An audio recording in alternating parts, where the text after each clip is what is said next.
Welcome everybody. Mike Eischen here with Retire with Success. One of the things I thought we'd talk about today is talk about the perfect investment. What I mean by the perfect investment, you hopefully can appreciate there is no perfect investment, just like there is no perfect individuals. That being the premise that there is no perfect investment, I think it's fair to talk about if there was a perfect investment, what does that mean that we might, what attributes or what characteristics would that perfect investment have? Now, part of why I'm sharing this with you is I think it's important to have a good understanding of your current investments, your current overall portfolio, and ask the question, what might happen to my overall portfolio, or what might happen to each individual investment if and when the market goes down, or if and when the market goes up.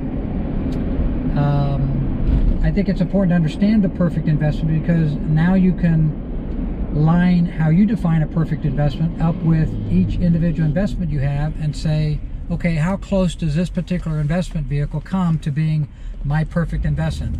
And even more importantly, what are the negative characteristics with my investment vehicle as compared to the perfect investment vehicle, so that there's no surprises for you when the market does go down and your investment lost 10, 20, 30% and you had no realization that that might happen. So let me just walk through the, if you will, if we were to create a perfect investment and what type of characteristics that perfect investment might have. I think probably the first thing that everybody thinks of, well, I want to guarantee. I'd like my investment to be just like a CD at a bank, that no matter what happens in the marketplace, I'm never going to lose. That would be one of the criteria, one of the characteristics of a perfect investment. And almost on the tail end of that, the second characteristic, people come back and say, well, not only do I want a guarantee, but I also want an investment that makes an unbelievable rate of return, or at the very least, a great rate of return. And so we hopefully appreciate that those are on two ends of the spectrum. You've got a guarantee on this side, you've got a great rate of return on this side. But again, we are creating, never before invented, the perfect investment. So I want a guarantee, I want a great rate of return. I know what else I want. I want that vehicle to be 100% liquid all the time. I mean, not even like a CD where I got to commit to 10 months, 12 months, 18 months, something like that. I want it when I want it. Anyway, so when we talk about liquid, an annuity is not a liquid investment, and thereby probably should not be recommended to people definitely in their 80s, and maybe even people, I don't know, 75 or older at the very least.